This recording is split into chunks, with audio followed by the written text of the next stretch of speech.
You're listening to the Mark Bradford Alchemy for Life podcast. Do you have an audience? You probably do. Well, hey there. Welcome back. Hope you had a great week. As you know, my podcasts are really for, well, anyone who just wants to get more time, energy, and resources out of their life. They want to hear interesting interviews with intriguing people from all over the world. They're also particularly helpful for people we call creatives, or people who are dual-brained, people who like to work on things, produce things, create content. But really, like, if you're really just looking for enlightenment, improvement, something that makes you laugh, you know, this is typically a nice 10 minutes, right? So this podcast is no different, and I give you that little header in the beginning because what I'm about to tell you definitely makes an impact on people who are creatives, but the other side of that are the people who love to consume the creative stuff. And it's about an audience. So if you are somebody who creates something, whether, you know, it's like creating a podcast, or you write books, or you paint, or you have something artistic that you do, and whatever those things are that you do, and you put it out into the world, you have an audience. Whether it's one person or a million people, you have an audience. I mean, even people who are just on social media and have a bunch of followers, they have an audience. I mean, even if you have 10 followers, you have an audience, right? And you're thinking, well, no, I don't have an audience and I don't create things. And I'm going to say, aha, yes, you do. You probably do. Because if you're someone who likes to cook, if you're someone who participates in the big Thanksgiving gathering, and you are always going to bring your award-winning pies, or you're going to be the person who does not dry out the turkey, and so on and so forth, you have an audience right there. And you have the best kind of audience, because you have an audience that you actually get to talk to. Now, there are some barriers between you and the audience, like tact and things like that. So if you make a really bad pie, or it's not really award-winning, it's horrible, and I don't like that, and rhubarb is disgusting, and why would you eat that, and so on and so forth, right? But there's going to be an exchange. So there are people that produce things, and obviously the larger your audience, typically the less connected you are with said audience, right? Unfortunately, in the world that we live in, we have the universal currency of money. It allows us to buy anything. You know, it allows us to buy time. It allows us to feed ourselves. It allows us to get ourselves gadgets and physical things and houses and power. So the more of that we can generate, the more we think we're doing a good job, right? So when people create content for a very, very large audience, all they do is see how much they sold. That's their metric. Well, I have a platinum album. Oh, it must be a good album. Right? I have an audience of 10 million people. Oh, you must be doing really great things for society. You must be very interesting or engaging or intelligent. You know, none of those things have anything to do with each other. There are people with massive audiences that you would never even think about listening to or buying their albums, right? Is an album still a thing? Help me out here. I'm kind of old. So the distinction I'm making, the paradox is, the larger your audience, the less connected you're going to be, because, you know, it becomes very time preclusive, right? I mean, obviously, if you're going to interact with a small group, you can kind of interact with them as an entity, right? You can interact with 5, 6, 7, 10 people. If you're up on stage talking to them, you can look in their faces and so forth. And I've experienced most of the ways to interact with an audience, right?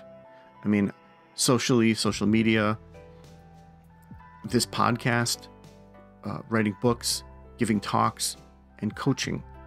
I've done all those things, so I know the differences, but I know the thing that I have in common with all of them, or that they have in common with each other, is that the larger the audience, the less connected you are. One of the exceptions to that, I would say, is speaking, because you get to stare at the audience the entire time. Now, granted, if you're staring at 300 people, you're not going to be in tune with the empathy of every one of them, right? You're not going to be synergistically connected. That's a horrible word. I hate that word. But you will get a general feel for the room. The more clapping, obviously, the better you're doing, and laughing and chuckling and silence and coughing and all that stuff. Those are all indicators of whether you're losing the audience in general or not. So that sort of, line blurring exception aside, the larger your audience, the less connected you are. And we just use the gauge of money and popularity. The other direction, the smaller your audience, the more connected you are. But can you have both? Well, yes, you can have both. You can have a wide reach and a wide following, but you can also connect directly in a small way. And the reason I'm mentioning this is a recent experience with a book club. And as you may or may not know, well, you certainly know I write books because I won't stop talking about it. Sorry, not sorry. But meeting with book clubs, I would say, is probably one of the most enjoyable and meaningful experiences. And it's not without risk, right? You bare your soul by writing a book and say, here you go, everyone. This is very meaningful and important to me. What do you think? Oh, why don't you tell me publicly? Right? It's a little scary. So obviously, this is sort of why I harp on people for reviews and things. Because people will tell me in private and secretly how much they adored something or loved it. And I have to say, and it feels weird to say it, can you write a review? Can you please go on Amazon or Goodreads or wherever and just, write a nice little review then, And honestly, right? Like an honest review. But if you loved it, yes, I'm much more happy you wrote the review.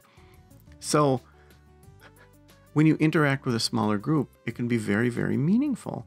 I mean, in the other forms of communication and content, there aren't a lot of similarities necessarily. Like, for example, if you're a speaker, again, you talk to a room, you have your hour or your 40 minutes or whatever, and everyone claps at the end, and they may fill out feedback forms, which I've gotten, and they're great. I'm saying the concept is great. And yes, the feedback's been pretty good too. But you don't then gather around in groups of 8 of your 100-person audience and go, so what did you think of that? I'll just sit here while you tell me for an hour what you thought of my speaking. It typically doesn't work that way. Same thing with like if you're doing art. If, you're in a gallery and you might slink around. If you're an artist, you're probably dressed, incognito mode, and then you like slinked around and listened to people possibly talk about your artwork that's hanging up on the wall. But they don't know it's you. You don't gather a bunch of people who just saw your art and say, so what did you think of it? Right? But in the book world, there is a version of that. And it's an intimate book club meeting. And so having had a number of those now, I can tell you it is probably one of the neatest, coolest, scariest things that you can do. Because you are interacting directly with people who have consumed something you've done. And then you get to hear about it. And it's not just a back and forth of, I like this, I didn't like that. I have never had a book club like that, and I never will, because that's not the way it works. It's more of a Q&A and talking, and how does the process work, and what caused you to write this, and lots of author questions, and then typically we move on to the story at hand. We move on to the book they're reading. In this case, it was The Sword and the Sunflower, because that's what they're starting with, and it's a fun thing. And why do I mention this? I'm typically not somebody who spends most of your time relating a story to you, even though a lot of people have given me feedback and said, well, that's what I want to hear. I want to hear about your experiences. And I never think about that. I just think of, well, what can I teach you and what can I show you?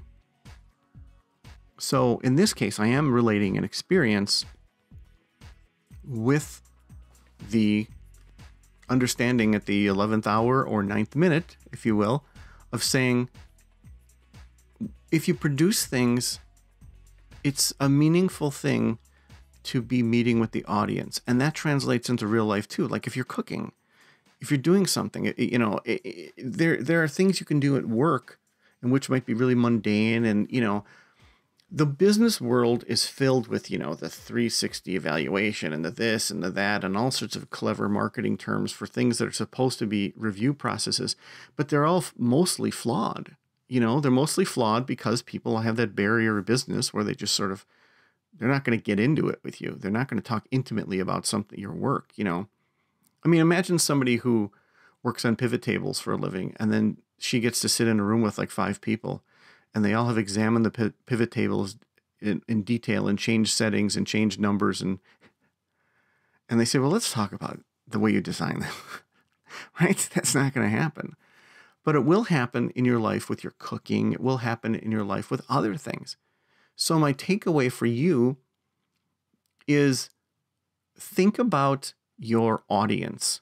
It might be your kid. It might be your kids. It might be your family. It might be, you know, your clients.